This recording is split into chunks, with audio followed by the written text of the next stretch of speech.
right, we will go ahead and get started. Thank you, everybody, for joining the conversation today. Very much looking forward to it. I thought just would begin just by quick overview in terms of the conversation and how we'll spend the next 60 or so minutes. Tiffany and I will begin just providing a little bit of a personal introduction and a little bit on our background. And then we're going to have Sharia, who's joined us to moderate the conversation. And a huge thank you to you, Sharia. Actually, the initial idea for this conversation came from him. So really appreciate the suggestion and then also diving in to help moderate the discussion today. And then we'll leave plenty of time, probably the last 30 minutes or so for open Q&A. So we want this to be engaging, answer any questions that are on people's minds. So really, please do feel free to pose questions at any point. Either raise your virtual Zoom hand or raise your actual hand if your video is on, whatever you prefer works great. Or type the question into the box, which Sharia will be monitoring and can pose the questions that way as well. But we really want this to be as engaging and as much back and forth as possible. To provide a little bit of a background on myself, I've been living in Singapore for the past couple of years at this point. I don't have any ties with the region. So my father's side of the family is all from Jamaica. My mom's side of the family from the US with Russian and Czech roots. My two older brothers and I grew up in New York City. So none of us have any ties with the region. My brother's living abroad in Berlin now. I'm here in Singapore. So I think this is something that also him and I talk about just in terms of moving to new places and really exploring these cultural differences and so forth. And then in terms of my journey actually to Asia, so as mentioned originally from Queens, New York, studied in the US at Wharton, then worked for 5 or 6 years at Morgan Stanley. All of that was in New York. When I had started out, I thought that eventually I wanted to make a transition with Morgan Stanley to their Hong Kong office. Ended up getting a series of opportunities staying in New York for that whole period, but decided that at some point I really did want to experience and go and live in Asia. And so it wasn't until after I had been admitted to business school, I had an opportunity to basically, I applied to business school round one. So I was admitted in December 2016 and wasn't starting until August 2017. So I had a little bit of time to figure out what I wanted to do in between. Went and worked for an education company in China called Global Maximum Educational Opportunities. That was an organization that helps students study abroad in China, created by during the Obama administration. And so I went and basically helped this organization build partnerships and was based in Chengdu while I was there. And really, while I was there, realized that I liked the experience of being abroad, and I knew that I wanted to live for a more extended period in terms of being abroad. And also discovered that I probably wanted to be in a place where it was a little bit easier to navigate. And the only language that I speak is English and very basic Spanish, which didn't help me very much in Chengdu. And so I wanted to be a place where language wasn't going to be a barrier in terms of building relationships and so forth. I then went to business school. In the back of my mind, knew that I wanted to be abroad at some point. Wasn't initially planning on doing it right after business school, but then I ended up joining BCG. And one of the nice things is there's offices all around the world. So I thought to myself, okay, this is as good a time as any. And my mom's thinking of potentially retiring somewhere in Thailand was a thought that she once had. So the idea was, let me come here, help her explore the region, figure out where exactly she would want to live, but be based in Singapore, which is some place that I could really see myself staying for a very long time, if not the bulk of my career and so forth. So that is what my journey to Asia has been and so forth. And while here, I had a chance to get connected to Tiffany through a project that she'll talk a little bit more about in a moment. But maybe Tiffany, I'll turn it over to you just to similarly introduce yourself. Cool. Thank you, Triston, for sharing your background. Let's go to the next slide. So we come from very different worlds, actually. Halfway across the world where Triston's family was my family. My dad is from Taiwan and my mom is from mainland China. So very, very different stories. They eventually met in the States. So they met, I think their first date was in New York, but they eventually got married and settled in Boston, Massachusetts. You can see like the first car that they ever had was in the photo in the middle. So in spite of these, they're very different as people, came from very different cultures, but in America kind of like found some commonality as two people who had just came to the States and trying to make it. So if you can go to the next slide. Our family moved around to a bunch of different places throughout my upbringing. So my sister and I, her name is Rebecca, She and I were born in Massachusetts, and we lived there until I was 6. You can see I'm on the left of this photo, obviously the smaller one. And then when I was 6, my family moved to Taipei. My dad was starting a dental practice in Taipei. And so all of us went there. It was also the first year when Taiwan had its like first, like people elected like a president for the first year. And so it was like a pretty momentous year for Taiwan to begin with. And we were there and we lived there for 9 years. And I went to a couple different schools there, but spent most of my time at Taipei American School, an international school in the neighborhood called Tianmu. And so when I was 16, for reasons that are a little too complicated to get into, my whole family moved to Nebraska, except for my dad. He stayed behind. And I finished off high school at a public school in Omaha, which was very different from my days in Taipei. And so it was for me kind of a reverse culture shock of having been born in the States and expecting to fit in and realizing that, oh, like this is very different than what I thought the States was like, from my memories as a 6-year-old and from like the television I watched in Taipei when I was a kid. So it was kind of a brutal, like a kind of a rude awakening of sorts. And after that, I went to school at Michigan, which was a great opportunity for me. It was really where I thrived. I started to feel like I fit in for the first time back in the States, made really, lifelong friendships. And I went to business, undergrad business school there. So at the Ross School of Business. If you go to the next slide. After I graduated from Michigan, the first place I lived was in Chicago. So I first started working and consulting there at Booz and Company. Actually, both of these companies you see on the left-hand side of the page no longer exist. Booz and Company was bought by PwC, and they were renamed into Strategy and then Gravity Tank was bought by Salesforce and swallowed up into their internal innovation agency called Ignite. But at the time, I did management consulting, and also at Gravity Tank, I was in UX design consulting, working on both business development, so pitching projects to clients about new product and service development, as well as working on those projects as a strategist. And then when I was 25, I always had this like desire to go back to Asia, which we'll talk more about, but basically slid into the DMs of the chief sales and marketing officer at Marriott International Asia Pacific. So I had read about her in an article. I just randomly messaged her and said, "Hey, I would love to work for you." And then one thing led to another, and I ended up working at Marriott Asia Pacific for 5 years, and I'm still working there today remotely in a new role that's based in the U.S. At Marriott, did a lot of campaigns. You can see there was a beverage program we did for Courtyard. We got into reality TV, the first reality TV sponsorship that we did in the continent. We threw concerts, sponsored by some of our brands.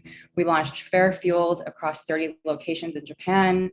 And then apart from Marriott, I also founded an independent publishing company based in Hong Kong called Spill Stories, which focuses on stories about women.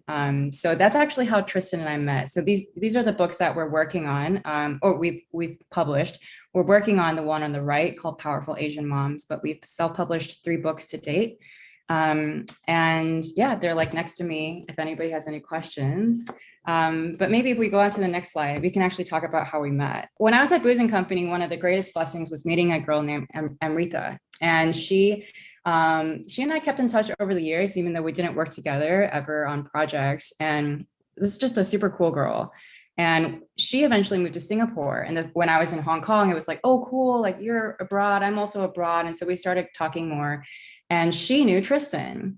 Around the same time, when Amrita and I were talking again back when she was like already in Singapore and I was in Hong Kong, I was working on a project called Black in Asia.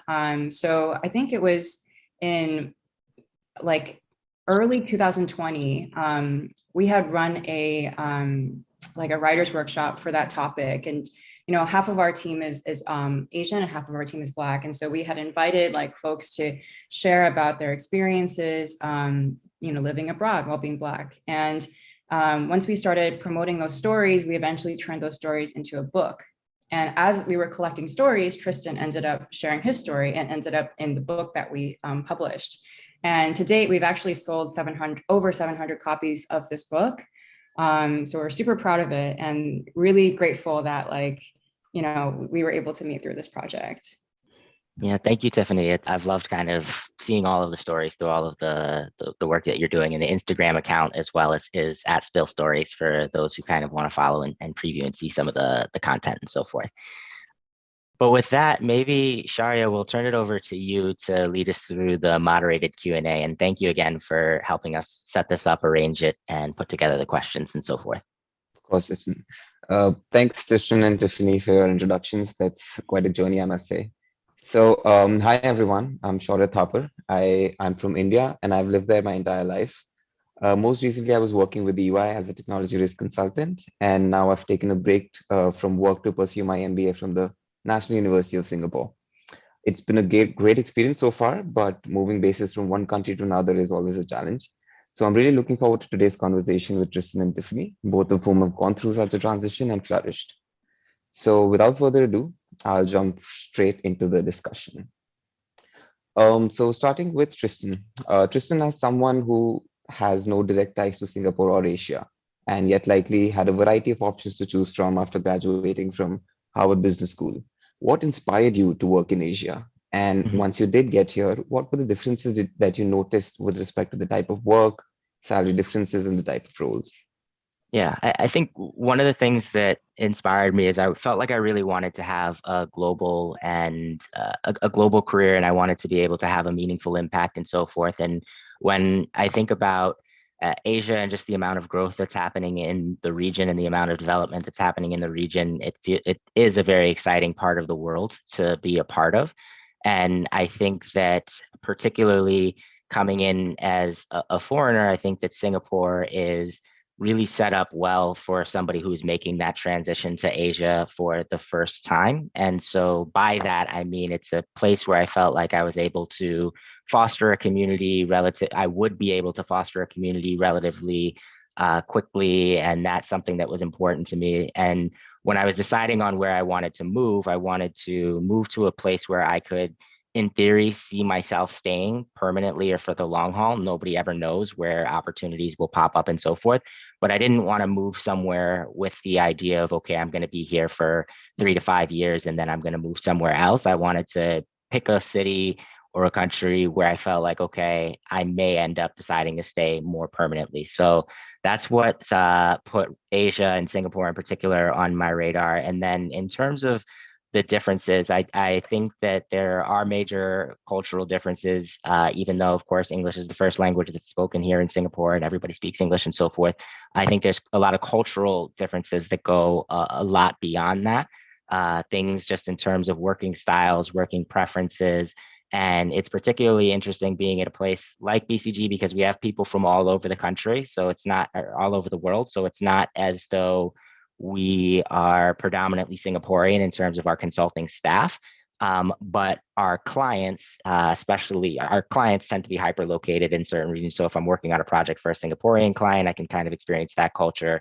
If it's for a Thai client, an Indonesian client, that's where I've spent the bulk of my time across those three countries. So you can really start to see some of the cultural differences just in terms of communication preferences, the way you approach requesting information, working on project teaming, all of every dynamic feels like it's impacted by culture. So I'll pause there, but that's kind of what the move has been and what I've observed. So Tiffany, your background is a slight contrast to Tristan. You spent a great deal of time in Asia before deciding to move back to the United States recently. So, what prompted you to make that move, and how have you found readjusting to life back in the US? Yeah, those are big questions. Let me just try to take one at a time. So, why did I go back to Asia? So given the story of my upbringing, I was in the US in the very beginning and thought I was American. Like my mom loves talking about the story when like I refused to even think that I was like Asian because I just thought like the identity of being American was so embedded in me because I was born in the States. And then I went to Taiwan and always felt like kind of an outsider because, my native language is English. My Mandarin has gotten a lot better over the years. But when I was a kid, like I couldn't speak Chinese. And so then, there was a kind of like, well, who am I? And this like conversation about identity started. And then I went to Nebraska. I was like, okay, great. I'm back in the States now. And then public school in Omaha happened. I was like, okay, these people do not see me as American at all. And that kind of was for me like a bit of an identity crisis, because this place that I thought like I would belong in was not necessarily like accepting me, right? And so I stayed in the States, I went to college, but throughout this entire process, like I had this, inexplicable need to get back to Asia on a very personal level of wanting to understand what is my identity, and, kind of feeling like I wanted to know where I would fit in and where I could succeed and what it meant to live in Asia as an adult and not a child. So for many reasons, I think I was really trying to find myself and like, not to use like eat, pray, love language, but really trying to understand a little bit more about my heritage. And even though I don't have any family exactly from Hong Kong, that part of the world is, Hong Kong, Taiwan, mainland China, these are all like very interrelated places, right? Some would say like that's one country. So it was really important for me to get back there. And I had a really great 5 years. Can talk more about that. The process of moving back was, in one word, like pretty painful, because I came back here, the States was locked down, California, like the restaurants were closed when I got here, whereas life was pretty, open in Hong Kong still, in spite of the pandemic. And there were a lot of events that happened, like I think, a month after I came back, the Capitol Hill riots happened, and then there was a lot of anti-Asian sentiment. And so I really had to wrestle with the fact that, like, I left Hong Kong and came back to the States, and a lot of things again were like making me question, well, where do I fit in, and who am I, and what am I doing here, and what did I leave behind? But I think over the course of the last few months, there's been some clarity from that, and so I'm happy to be in the States. I'm happy to try something new. It's my first time living in California, and yeah, the best is yet to come. That's great. Yeah, I think it is a very difficult transition, but it's commendable how you've adjusted in times of such unprecedented times.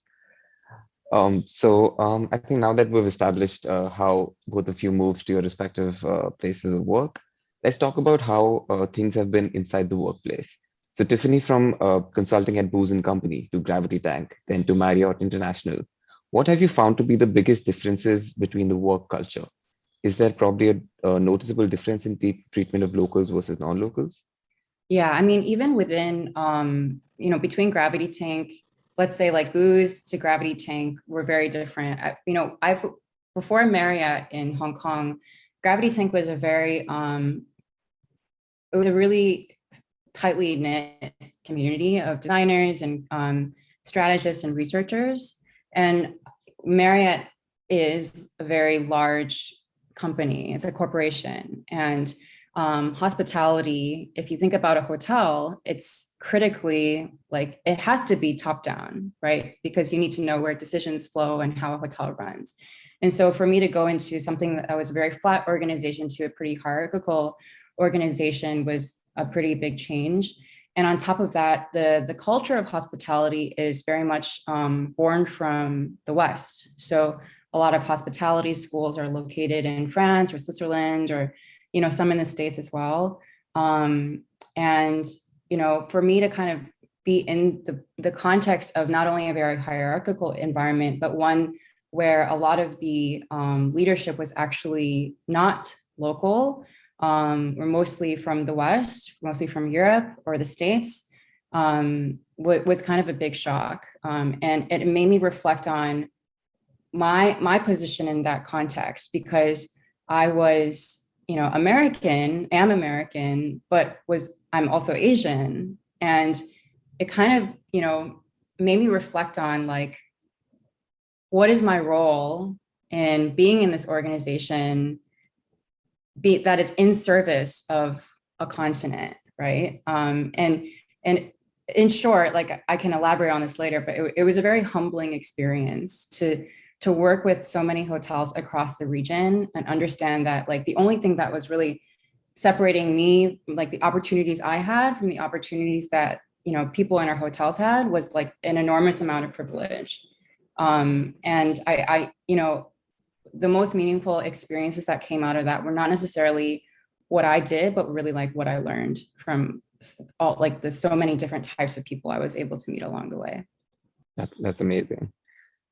So Tristan, you've worked at a variety of firms in the United States before landing at BCG. Have you found a noticeable difference in the workplace dynamics, finding mentorship or building out a support network in Asia versus in the United States? Yeah, I've definitely noticed a difference between the two. And I think that in some ways, I've always, as just a first generation college student, I've always been very proactive about trying to find mentors to piece together some of the things that I felt like I would need to be successful professionally.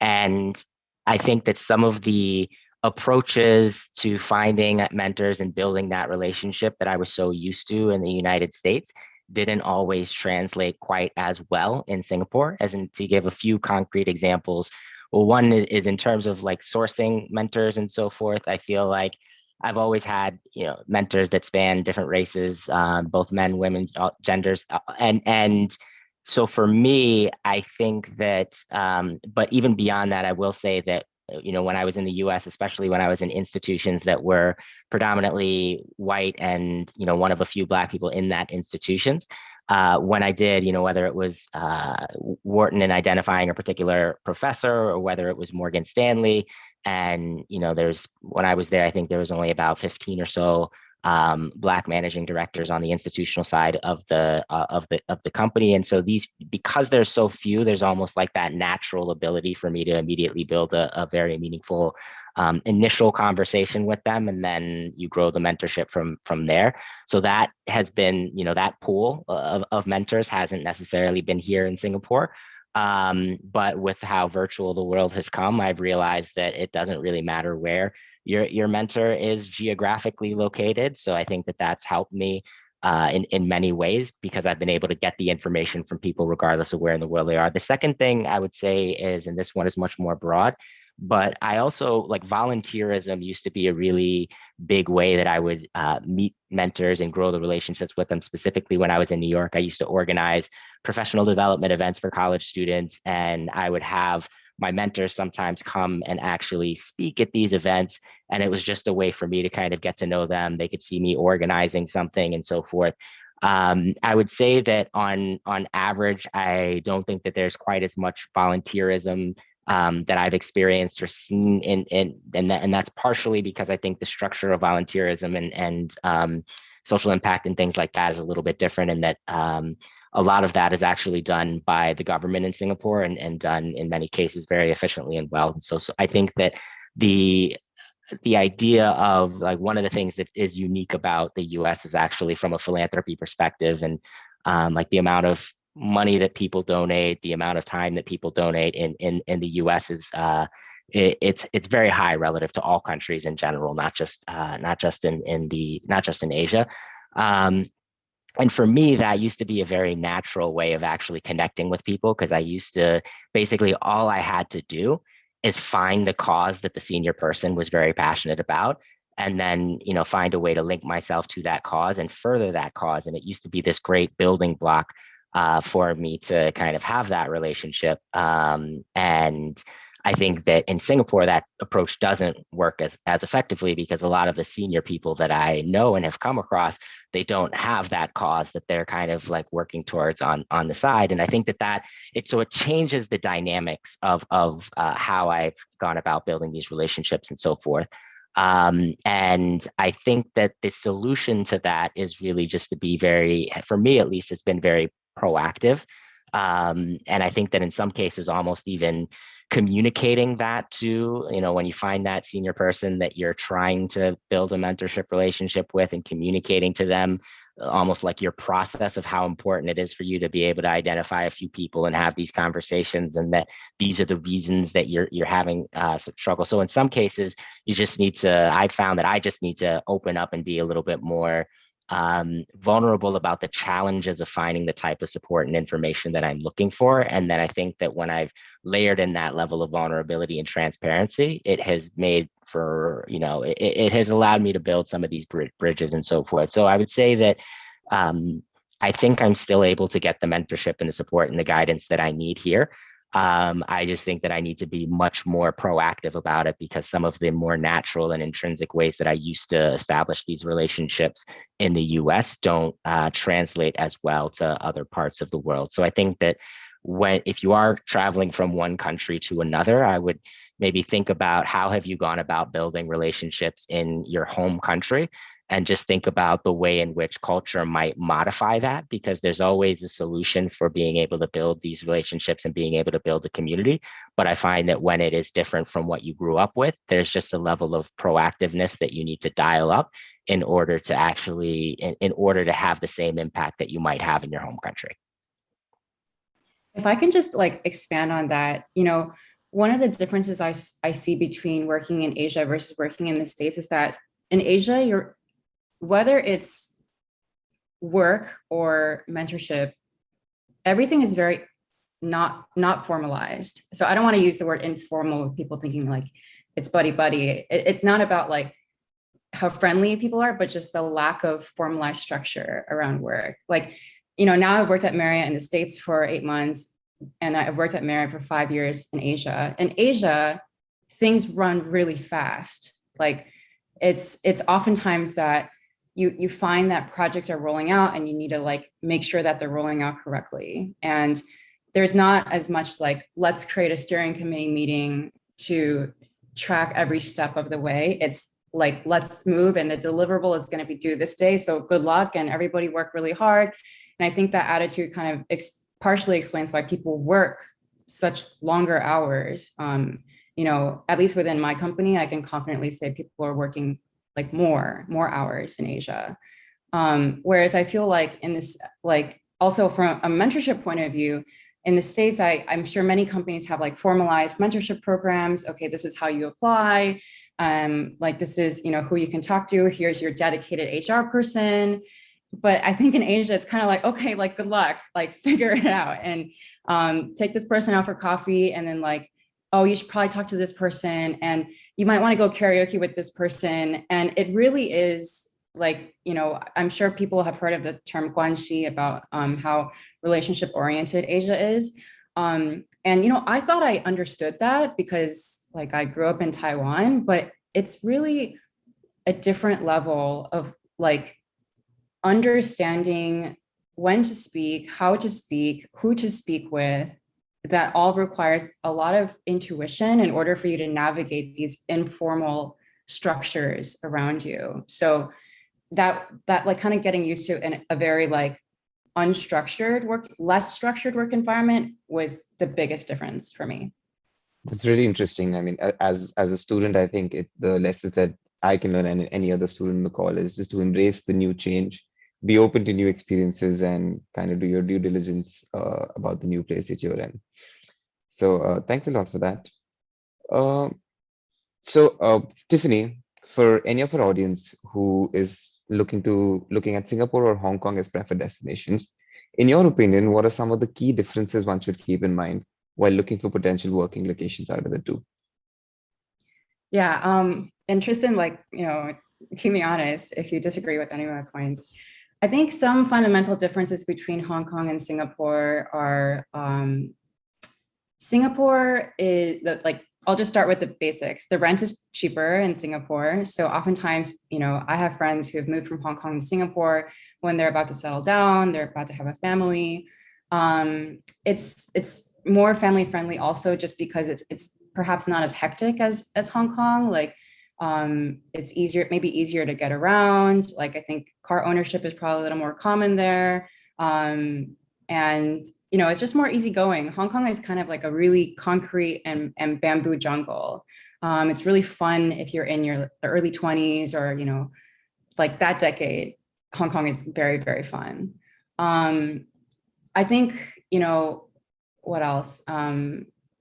I think Singapore is also much more like has a greater population of expats. So I think something like 40% of Singapore is expat, whereas in Hong Kong, it's like lower. And as a result of that, I think in Singapore, there might be like a greater tolerance of people who who have ethnic differences. So in Singapore, the concept of a national identity is really strong in spite of how you might look. So somebody who comes from Malaysia and has been in Singapore for several decades, or like comes from India and has been in Singapore for several decades, like it's very comfortable for all of them to agree that they're all Singaporean. Whereas I think in Hong Kong, it's more homogenous, and there's still like, very stark divides between like someone who looks like me, like ethnically Chinese, and being like obviously considered a local, like when I don't open my mouth, to somebody who doesn't look like me. And even if they've been born in Hong Kong, they might not be considered like a Hong Konger. So those are some of the differences that come to mind. Tristan, you got anything else? Yeah, no, I would echo and defer to you in terms of the differences between the two, because I haven't spent as much time. I spent a little bit of time in Hong Kong, but not as much for sure. So certainly, I think everything that you mentioned in terms of the stage of life that people tend to move to the two places, I think that for sure Singapore, feels a little bit more family friendly, and so I think that I have friends that moving here at that stage where they're maybe thinking of starting a family and so forth. Definitely cheaper, definitely cleaner. That would be kind of maybe some of the other differences that I would highlight. But both definitely, I think, unique in their own way. I think Hong Kong has that energy, that grit that people love about places like New York as well. Whereas in Singapore, you don't have the opposite of the cleanliness, or the downside of the cleanliness, as some people will say that it when you get too clean, you start to question, okay, is there, other people feel like it is sterile. I don't necessarily feel that way about Singapore, but yeah. So, but I would say that I'm largely aligned with everything you described it with. Thanks. That's great to know. So, Tristan, let's say someone comes to you for advice about what their approach should be and what they should keep in mind while making a switch across their home countries. Based on your own experiences, what do you think would be the most important advice? Yeah, and I think it's actually connected to Linda. I see your question that you had posed in the chat in terms of elaborating on how to dial up productivity when you're building relationships in Singapore and any new country, and the specific strategies to employ. So I would say that the big piece of advice to your question, Sharia, would be, I think, be really intentional and be very proactive about it.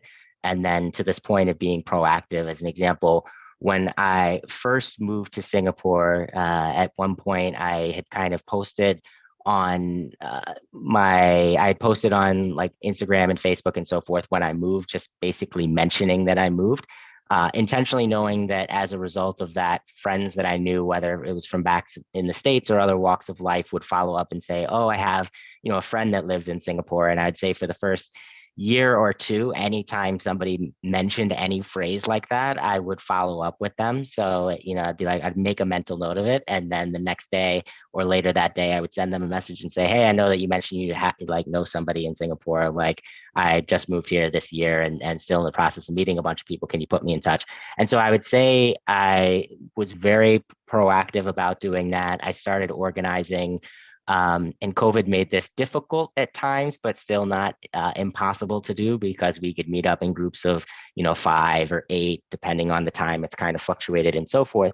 But at one point, I was basically organizing. The building that I live in has kind of like a sky lounge. It's a communal space, and you can host there pretty easily. And I would host in some cases 2 or 3 times a weekend, small groups of 5 to 8, depending on what COVID would allow. And I would just that was a great way for meeting people. And usually, like if it was 8, I might invite 3 or 4 people, and then each of those people would invite one person, and so I would meet people that way as well. And it was just very intentionally making sure that that's how I was like spending my time. I got involved in any sort of and any sort of like mentorship program. So I did programming both with National University of Singapore, Singapore Management University, NTU, all of the big schools out here. I would do mentorship programs with, and that allowed me to meet the alumni of those schools. And you start to meet people. As an example, met somebody who like heads alumni relations for Singapore Management University, and he would host things from time to time. And I think going back to that idea of like being transparent and just honest about what you're looking for and so forth. And so I could mention to him like, hey, I feel like the majority of my friends at this point in time skew expat, and I would love for it to be a little bit more balanced between expat and local. And he was like, oh, okay. And so him and I would start organizing these happy hours, and they would be like SMU alumni events. I'm obviously not an alumni, but he would basically invite alumni that he knew. And it was a really good way for me to be able to meet more people that were local. And that's, important for me because in my mind, I do see myself staying here long term or for the long haul and so forth. And so I want to make sure that, I'm also friends with, I guess, locals as well, just because inevitably, sometimes, not always, but sometimes the expats after 5 or so years, they might leave. And so I don't want to have to, reestablish a community every few years necessarily. Whereas there's a much higher percentage likelihood that if your friend is from Singapore, that they're likely going to be there, in 5 years, in 10 years, in 15 years. It's just from a percentage basis, like much more likely. So I would say that those are some of the very tactical ways that I've been proactive about it. So number one was like following up with everybody who knew anybody in Singapore and having that conversation. Number two was kind of the hosting of events. Number three was like mentorship programs that allowed me to meet alumni and so forth. And all of these things, especially one and two, maybe not number three so much, but they didn't come easily in the sense that I am introverted, and it's a little bit exhausting for me to do that over and over again, especially when I was doing it 2 or 3 times in a weekend. But I think it's kind of like that initial legwork that you have to put in to really build a sense of community. And then once you have that in place, like I don't feel like right now, I feel like I for sure have a community in place in Singapore. So I don't feel like I have to do things that exhaust that energy level so much. It comes much more naturally to me. And I just feel like I have the community that I need and so forth. But in the beginning, I do think that there is a stage where you really have to push to try and make these things happen when you're moving to a place and you don't already know people there and there aren't people that you grew up with and so forth. Thanks, Tristan. That's really helpful. I'm definitely going to take that page off of your book. So one final question for Tiffany before we move on to the audience's questions. Tiffany, you founded Spill Stories in Asia and clearly have a passion for helping out your community. So what led you to do this project and where does it stand now? Oh, yeah, about Spill Stories. I was working in Marriott and seeking meaning outside of work. I found myself completely drained after work and have always loved to write. And so I started this Instagram where I would basically put my unfiltered thoughts on social media, which was a very counterintuitive thing to do, but it made me feel very understood. And so then after that, other people started writing in and we started hosting more stories, and eventually it formalized into a publishing company. And now, so we have a team of 5 women. We are located across South Africa, Seoul, Hong Kong, in California, including NorCal and SoCal.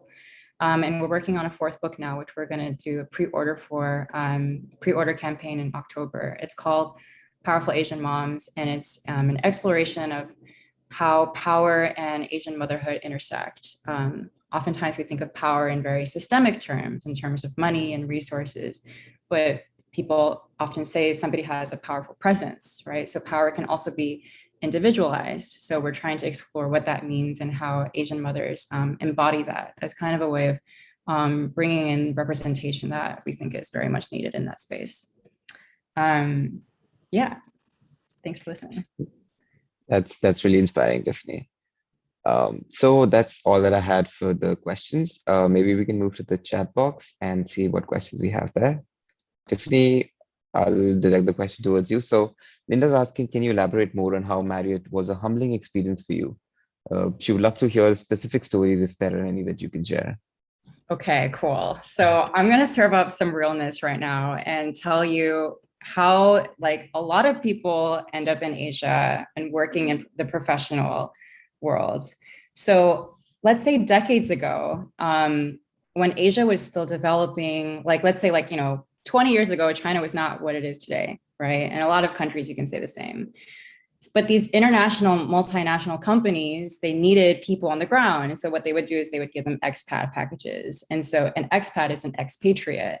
And the idea was that this company would give you an extra lump of money for you to go and take the hardship of working in Asia and, you know, move your entire family there. I mean, these packages back in the day were extremely generous. Like they would pay for your wife's piano lessons, your kids' like private school tuition.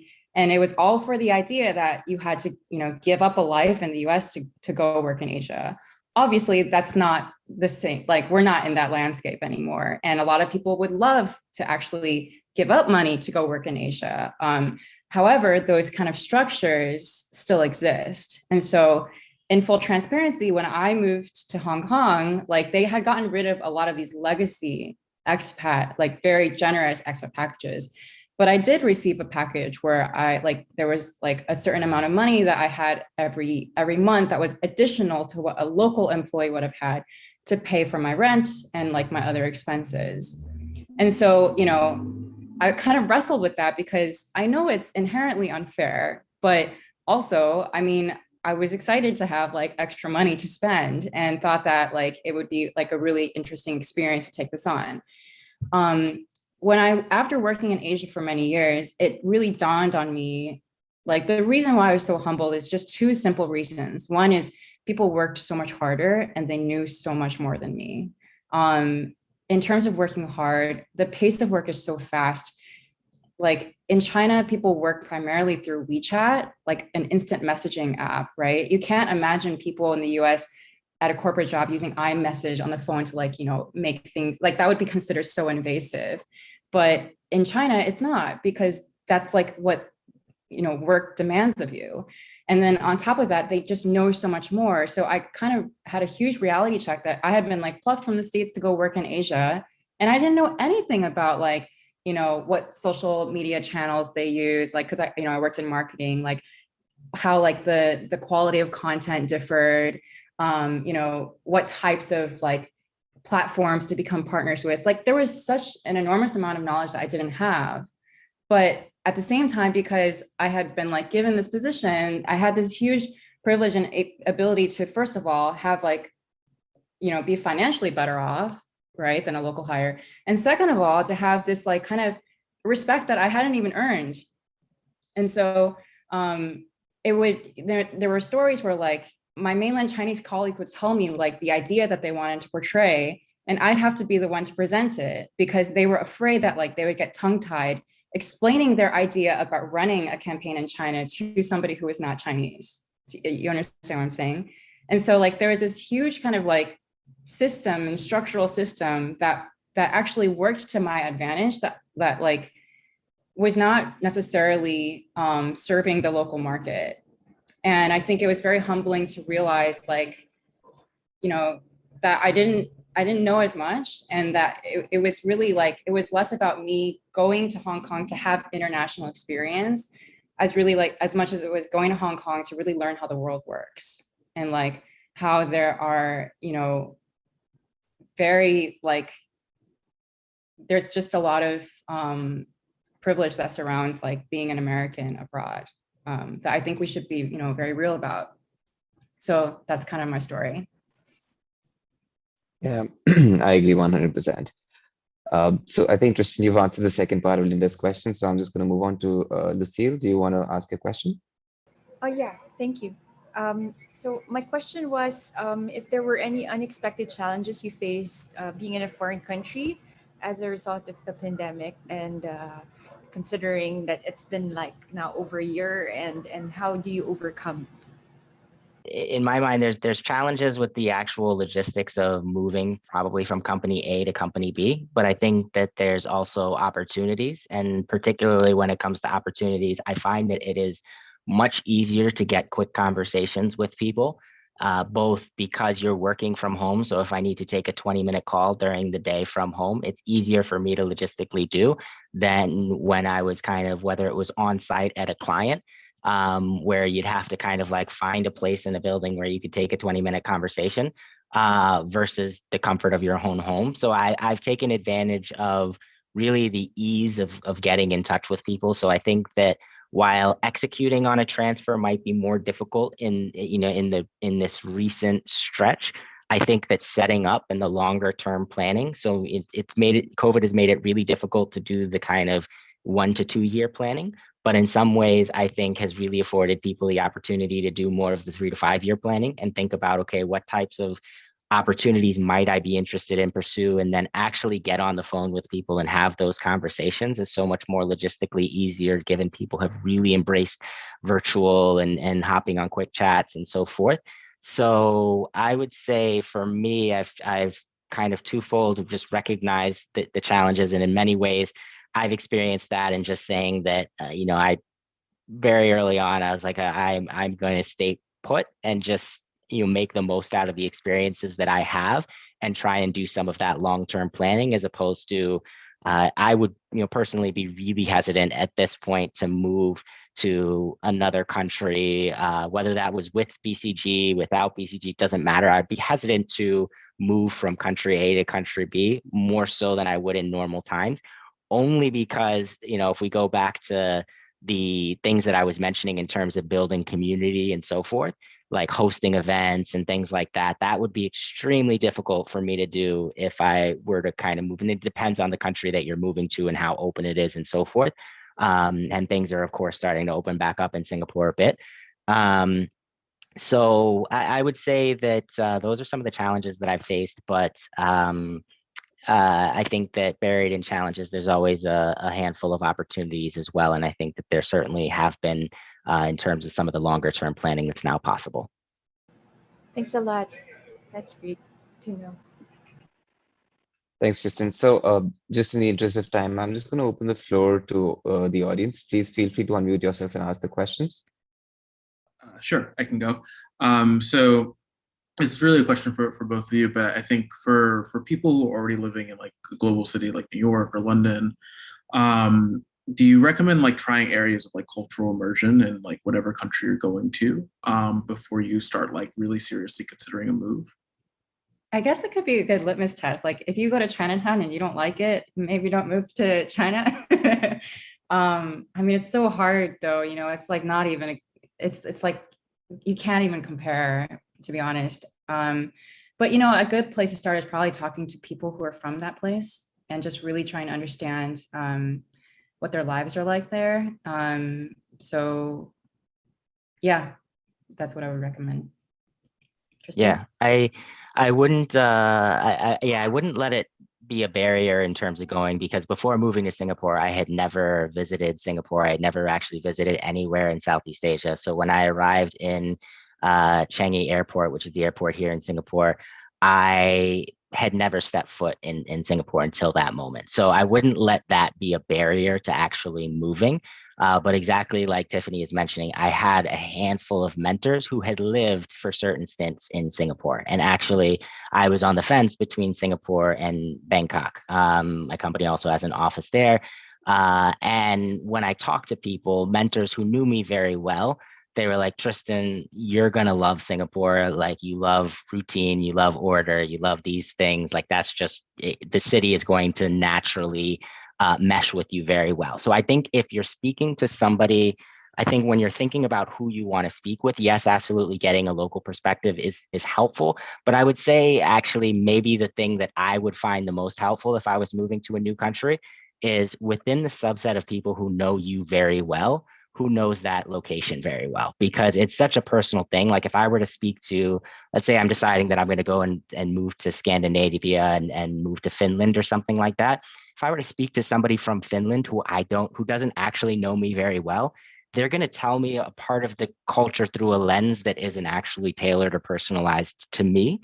Versus if you're speaking to that person that knows you very well, they can kind of highlight the things that you'll need to know. So I would say maybe start within, I first for sure identify the country that you might want to move to, and then think to yourself, do you know people who have spent meaningful time in that country? Might be the best way to test it out. But I would say I also don't necessarily think that is should be a roadblock if you can't, like, let's say as an example, you don't know people that have lived in the country that you want to move to.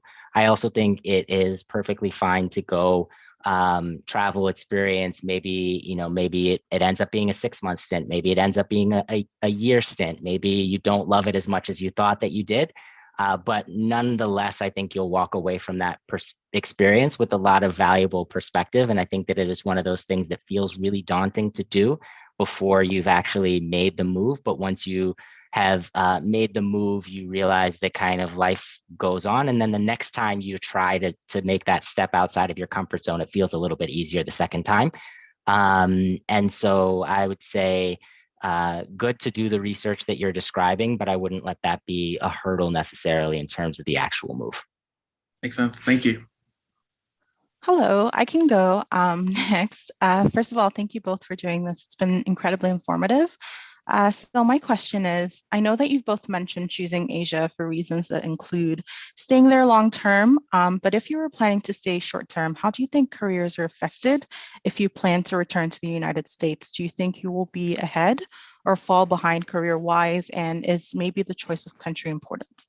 Thank you. I don't know. It's all very contextual depending on what industry you're in and what you want to do next. I think my experience in Asia has been instrumental to like me as a person. So even if like my next employer doesn't care, like I care, but do they care? Some do and some don't, if I'm very honest. I think some employers care that you have international perspective. They might want you to manage international teams. Unfortunately, I think like many, in the States, like US-based companies still have this very like, US-centric mindset where it's less important that you've had international experience and you know more about the functional role that you're applying for. So it's kind of a mixed bag. Yeah, sorry, it's kind of like not really a clear answer. Tristan? Oh. Yeah, I agree that I think it's contextual. So if I think about consulting and the Boston Consulting Group as an example, I think that it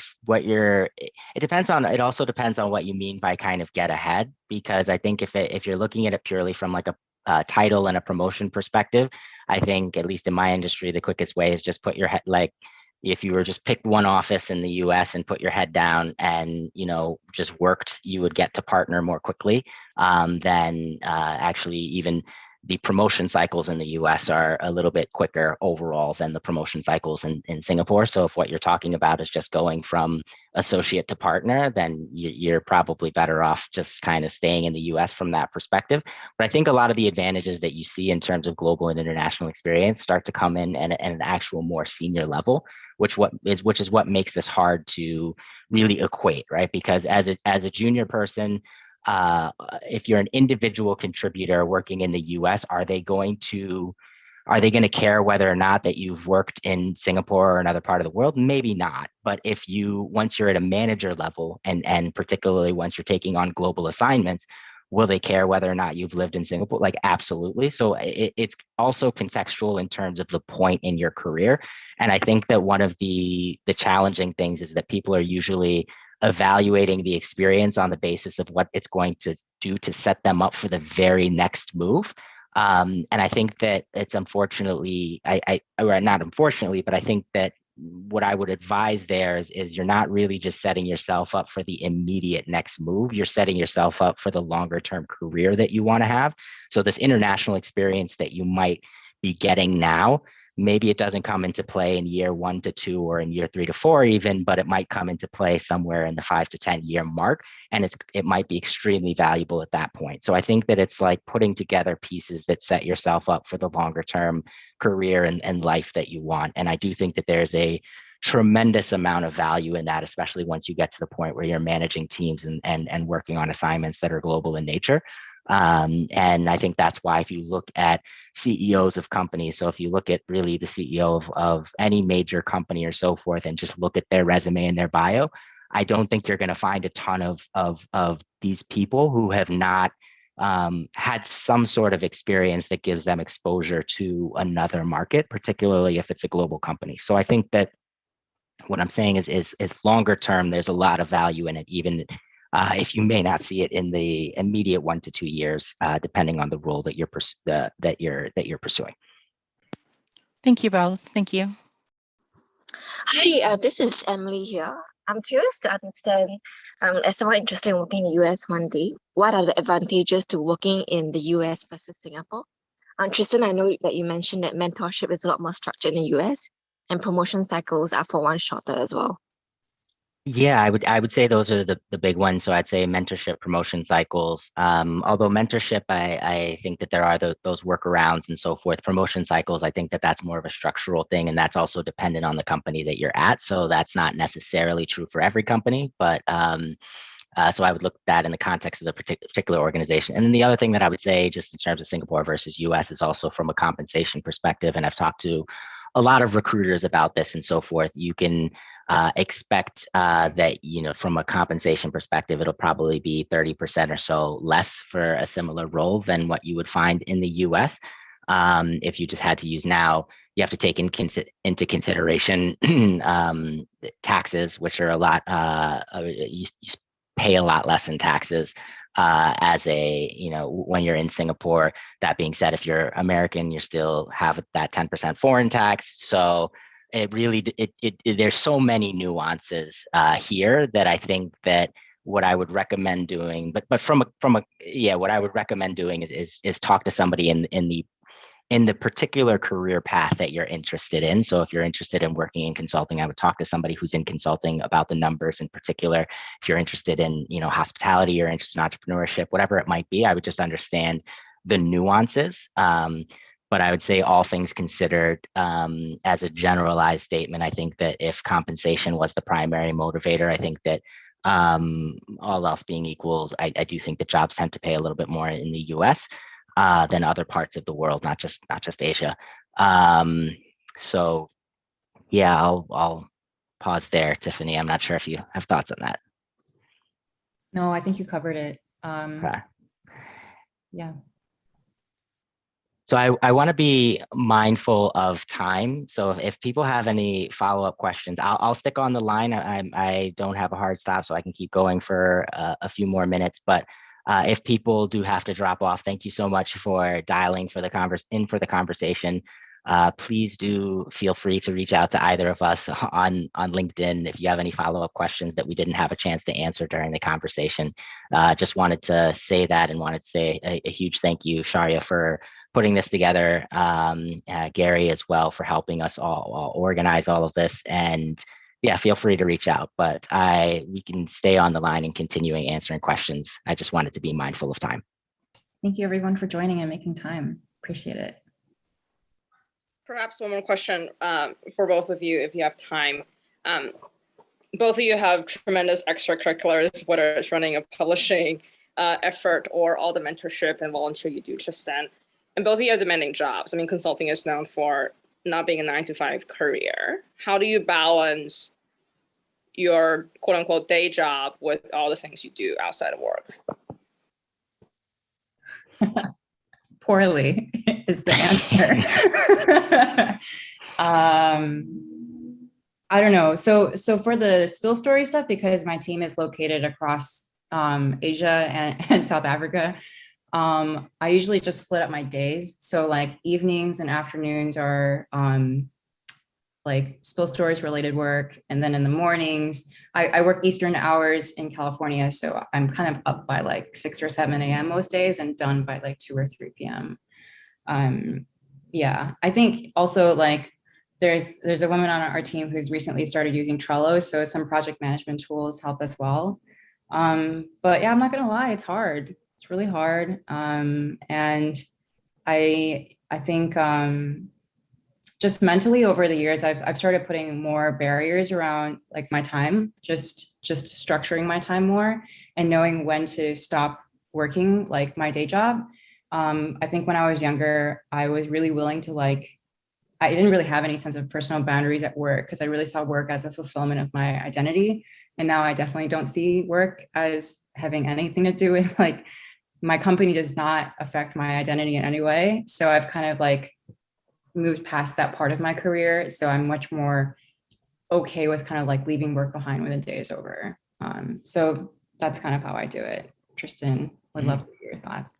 Yeah, for sure. I think prioritization and really being mindful of what you do enjoy spending time doing and what you don't enjoy spending time doing, and then removing as much of the what you don't enjoy spending time doing. And I think that when you do that, you end up freeing up a lot of time. So I think that prioritization is part of it. And then the other piece I think that's really big is just the communication of it. So in particular, I try to really communicate with my manager at work, with my team. They know that I do these types of programming and so forth. That's the reason I tend to do them at 8 a.m. Singapore time. In addition to having the nice, I guess it's nice that it just happens to work for the U.S. time zones really well, which tends to be a core audience for one of the events for these events that I often organize. But then on top of that, the bigger reason is actually just logistically, my mornings tend to be fairly predictable relative to my evenings. So it's rare that I'll have an 8 a.m. meeting or something like that. So, and then I think that if it's something you care deeply enough about, you find ways to really restructure it so that it works within the context of your life and so forth. So for me, I know that I enjoy doing this type of thing. I know that it's something I'm passionate about. The form is ever evolving, but I know that I want to allocate time to it. So at the end of the day, I think it's also about knowing what your values are and what's really important to you. So as an example, if I felt like I couldn't do some of the mentorship and the volunteerism stuff that makes me feel like there's purpose in life and so forth, then I would leave consulting before I stopped doing the side activities. So I think that but fortunately, I feel like that's not going to. I do feel like I can be able to do both, and be able to, yeah. So I guess I would say communication with my team, and then prioritization with myself in terms of really focusing on what's important. That's how I've been able to strike the balance there. I guess my last question has just been, I'm kind of like a polling nerd, so like I follow like a lot of Pew Research's like global perceptions of the states, and obviously in the past 5 years that's been relatively negative. Have you found that that's like impacted like people's personal perception of you abroad, as it's kind of like teeter-tottered back and forth based off of the current events? So the funny thing is I used to think a lot more about that before moving to Asia than once I was in Asia. I kind of had this very false and what I'll say feels like a very American perception that everybody was out there like thinking about America and the US. And then I get to Asia and I'm like, wait, no, they're not. So, I mean, yes, the US is going to be a country that people track from an economic perspective. It's going to be a major presence in the world, and so forth. But I would say that on the whole, the perception, I think, isn't as volatile. Like a perception of a country isn't as volatile as I thought it would be. Even something that, like, Trump's election as an example, in my mind, like that was like a nightmare. I was like, okay, well, surely perception of the US is just going to tank around the world. And I realized, like, even something as historical in the context of that as an election, didn't have as big of the perception impact on the day to day. Did it have impacts on policies and global relations and everything like that from a political perspective? Like, absolutely huge, monumental, and so forth. But in terms of the day to day, meaning like you walk up to somebody and it's like, hey, what do you think about America? I don't think that it sways, it sways very much one way or another. So I would say that I think that I have come to realize that it's not, as big of a thing as I thought it would be. And I would say, generally speaking, and this is a luxury, if you're coming from the US, generally speaking, I think you're put on a pretty good pedestal in most countries if you're coming from the US. And certainly I feel that way in Singapore. So if I'm if you're from the US and you're in Singapore, I think in some ways like the perception is very positive. And I think that that is the reality of, at least that I've experienced in most of the countries that I have traveled to, and it doesn't waver so much from year to year. So I think that yeah, on the ground, at least what I've experienced, not only in Singapore but also in the context of like working on projects with clients in Thailand or Malaysia and Indonesia, like again, in all of these scenarios, I feel like there's no negative that is coming with me being from the US. And I think that that's a real luxury because honestly, depending on the country that you do come from, there are a lot of biases and prejudices and so forth that you will face. And fortunately, coming from the US, you don't experience as much of that. Yeah, I would argue the same thing. When I came back to the States, one of the things that I had to get used to again was the American media cycle, which is very aggressive, and it's built on extremity. And you always just feel like the sky is falling every day. Like, does something happen? All these, whether it's like these people there was a protest, or there was like the Capitol Hill riots, there's always just this like feeling like, oh my God, something really bad is happening. And like, what is going to happen? And like, am I going to be okay? Like, there's this kind of like anxiety that I think happens after I read the news in the States. And of course, there's a reason why that is, because it drives clicks and engagement. And it's just not that way outside of the States to that level of intensity. And so, yeah, like when you ask people, what do you think about America? The answer is they're not thinking about America. They're not thinking about it at all. Like, they're concerned with their own country, or I mean, in the case of Hong Kong, they have enough on their plate already.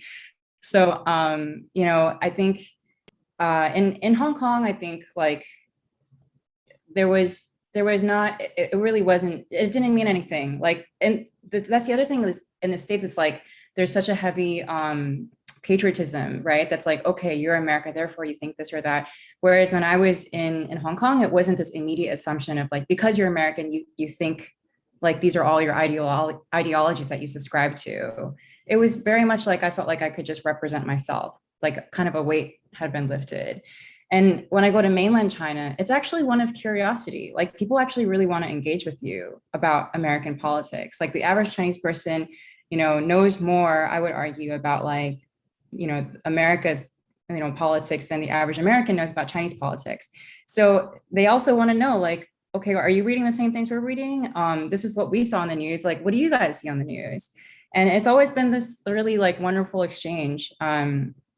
So yeah, I actually kind of miss that. Like, I feel very like, the news really scares me in the States. It's really intense. It's good to hear that the demise of the American brand that's kind of like perpetuated in the media is a little bit premature. Yeah, a little. Yeah, maybe I can go next. Thanks for sharing. So I posted this question in the chat. So before moving to where you are, what were the fears or worries you had before you moved, and how did they pan out when you eventually did move? Yeah, so I would say that the big fear for me before moving, it really does boil down to like community. And if you're going through a difficult time, like, do you have a pair of friends? Do you have people that you can go to and just like have a conversation with in person? Obviously, Zoom exists and phone calls exist, and they have for quite some time. So it's not like a COVID advent type of thing. But I would say that was the big concern, right? Because all of my closest friends from business school, all of my closest friends from college, none of those people were in Singapore. And so I initially, when I moved here now, there are a handful of people in Singapore that I do consider to be my closest friends, and not just my closest friends in Singapore, but just my closest friends full stop. And so I think that the fear was really like, am I going to be able to build these like friendships and relationships so that I can actually make Singapore feel like a place like home?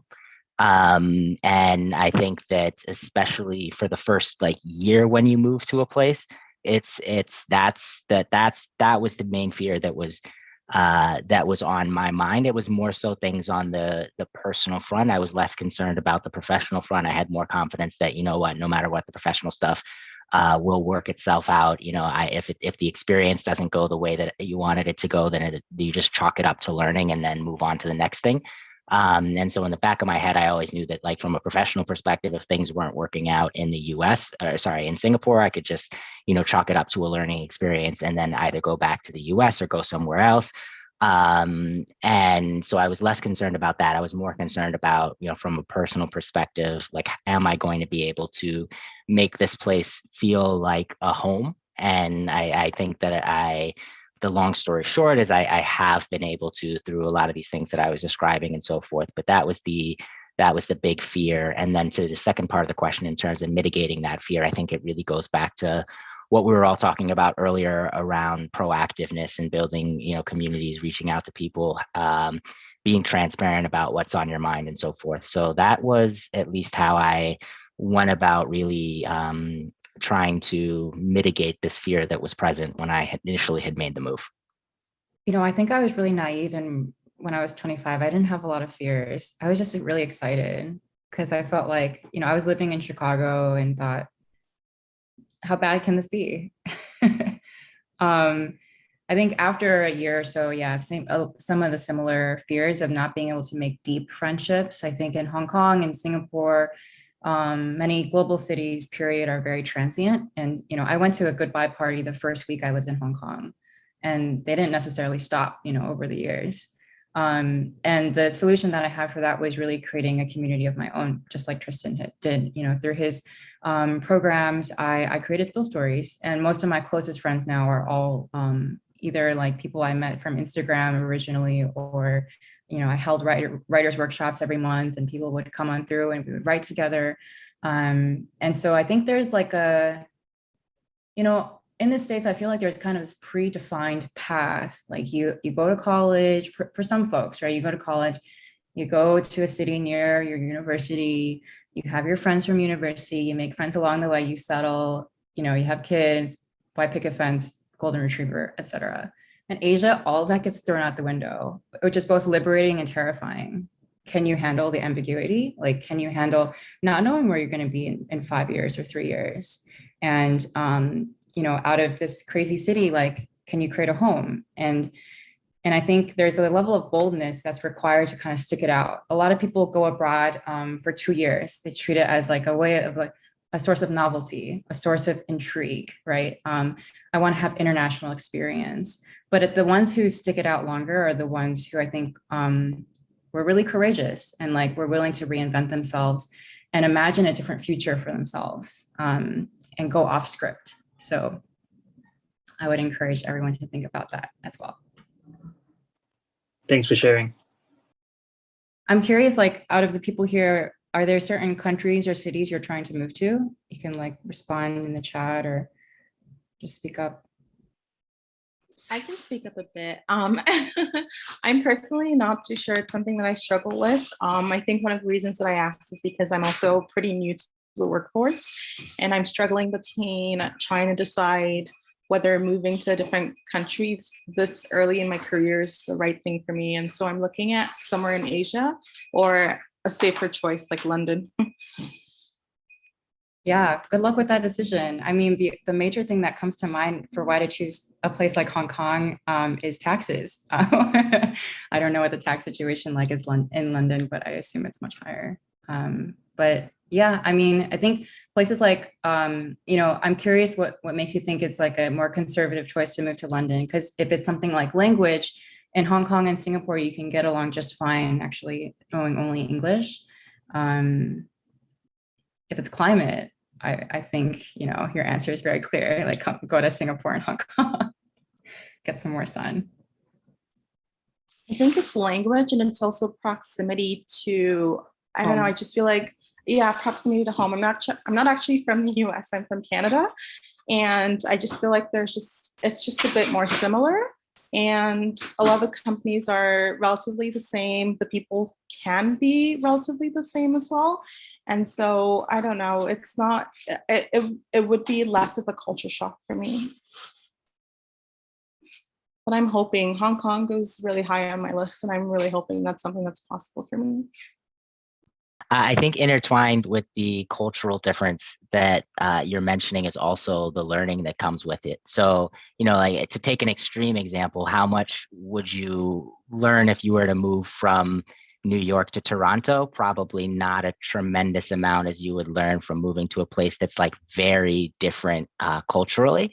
And so for the same reasons that you might want to move abroad, I would say that yes, maybe there are cultural things that would make the transition easier, but it really partially depends on your motivation for moving abroad. And if your motivation for moving abroad is to learn and understand a different culture, then I would say that the very thing that might feel difficult to do is actually at the core of why you're doing it in the first place.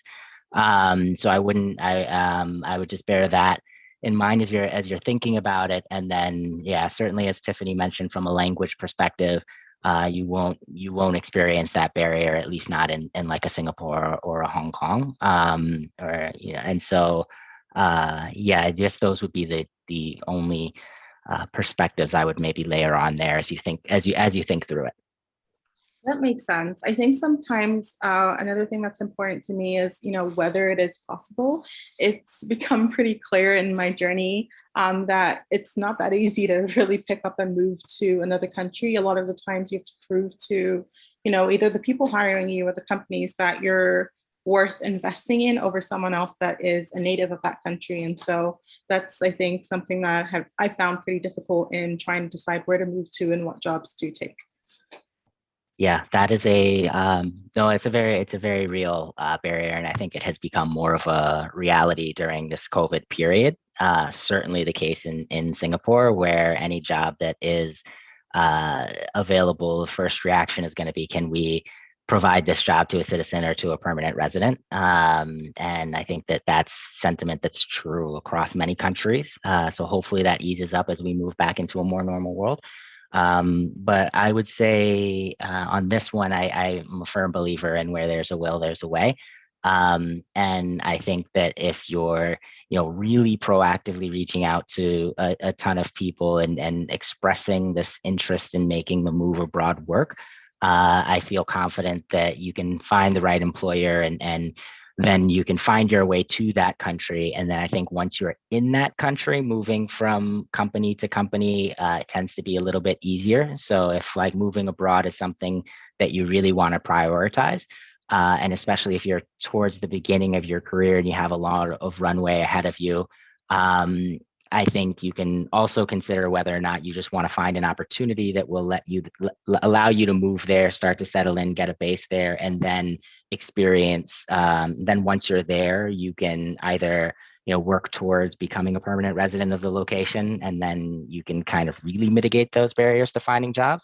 But it really depends on the way that you're thinking about it, and if you're thinking about it as a 2 to 3 year stint, or if you're thinking about this as, Tiffany had described it, are you really looking to kind of reimagine what your life might look like in another part of the world and so forth? And I think that if it's the latter, and if you're taking more of a long-term view, then I think the particular list, like the initial company that you move into doesn't make as big of a difference as maybe it feels like it will. I think especially if I think about in a business school setting, everybody is very obsessive when they get to campus over what company they end up going to immediately after graduation. And then more than 50% of people move companies within 18 months. And it's kind of like, okay, in the grand scheme of things, that first company that you go to, or those, it all chalks up to experience. And so I would say, if the real priority is moving abroad and getting international experience and deciding whether or not you want to make this a more permanent move and so forth, then I would open up the window of companies and opportunities that you are open to. And I think that if you expand that a little bit, it starts to make the reality of moving abroad a little bit more feasible. But hopefully you can, best of both worlds, be able to move in the exact role that you want to move into, to the place that you want to explore and so forth. And hopefully as we move towards a more normal world, that becomes an easier thing to do. We have a question from Nancy Francis. Hey, Mom. Hey, Tristan. I just want to say that, how much I love that my son invites me to these. He tends to tell me which ones he thinks I will find interesting, and this one truly was interesting. I want to commend all of you for your courage to even consider moving abroad. I think that in the percentage of human beings, a lot of people wouldn't even consider it because it is scary. So I just commend you for your courage. And 2/3 of my sons have moved abroad, and the two that have moved abroad, I'm not even talking about the professional part. Just as human beings, I see how it's made them more well-rounded and open-minded. And I just want to commend all of you for even considering it and then for taking that plunge. Bravo. It's really sweet. That's all. My dad is here too. He's George Huang. So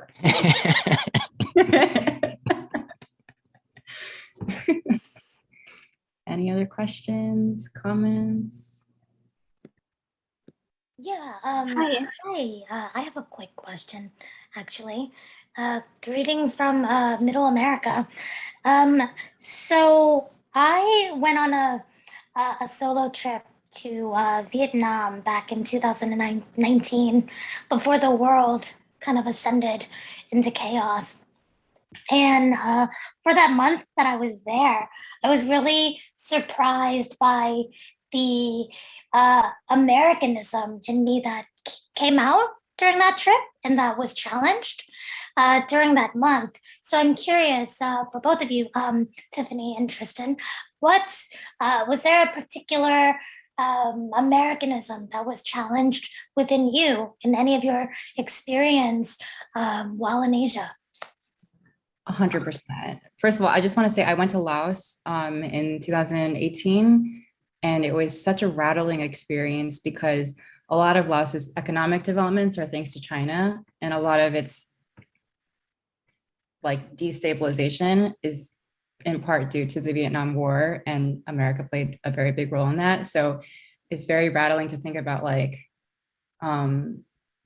just being in that country and understanding its history and the role that both, cultures I bring have played in that country. So I can understand how those types of experiences are actually really intense.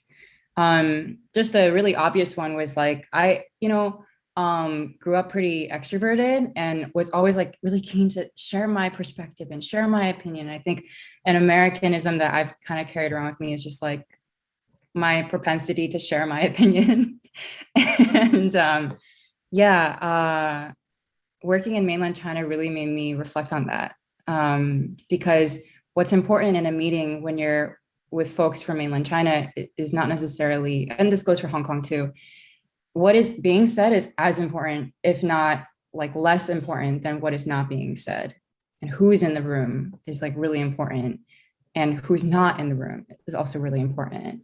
And so like, I always watch people who don't speak in meetings, and I realized they're actually the most influential ones, or like the ones who have actually hold like a lot of decisioning power.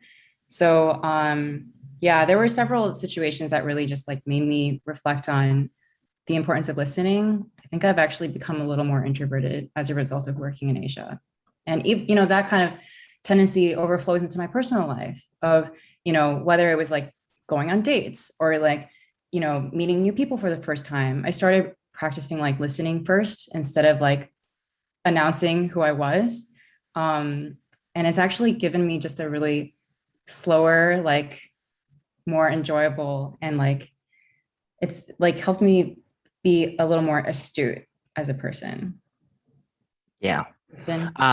I definitely pick up on, I think that anytime you move to a foreign place, you're going to really think a lot about identity and notions that you held to be true, and there will be challenge. So for me, I think that a big challenge is just thinking about an individualistic society versus a collective society.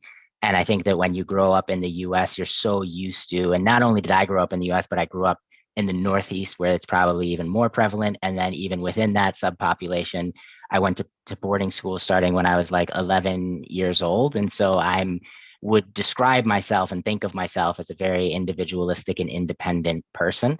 And I always held that to be like, oh, this is such a beneficial, positive thing. And then you kind of see the benefits of a collective society. And again, I'm not saying one is right or wrong, but I would say that when I was in the US, I kind of felt like this is the only it felt like the only thing that was quote unquote normal in my mind. But then I came to Asia and I started to see, okay, this is a very different society and way of thinking and, collective. And there's a tremendous amount of benefits that come with that as well. And so I think that a lot of these things, you'll really start to just question things that you held to be true once you're living in a foreign place, both about yourself and about the country that you came from and so forth. Cool. Should we wrap? Like anybody? Yeah, I any guess last we can. questions? Yeah, unless there's any last questions, I guess we can probably wrap up here. Cool. Do Yeah. all your sessions go this far over time? Like this is such a No, this is different. It's also, I think it's a topic that's more personal in nature. I think a lot of the topics that I do will sometimes be, developing a personal mission statement, or will be maybe career related in nature in terms of industries that people are interested in or graduate school. So I think that this one had a different flow and feel, but I was glad that we're able to, whenever possible, I like to let the conversations go on as long as possible so that people, if they have questions, can ask them. Sometimes I have meetings on the back end. This morning I happened to not, so that was a nice luxury that it was able to kind of just flow. But really, Tiffany, we appreciate you also staying on 45 minutes longer than anticipated. Yeah, and everybody else for staying on as well and posing questions and just making it a really interesting and engaging conversation for us as well. Well, I hope everyone has a great day ahead or evening ahead, and hit us up if you have any questions. Bye. Yeah.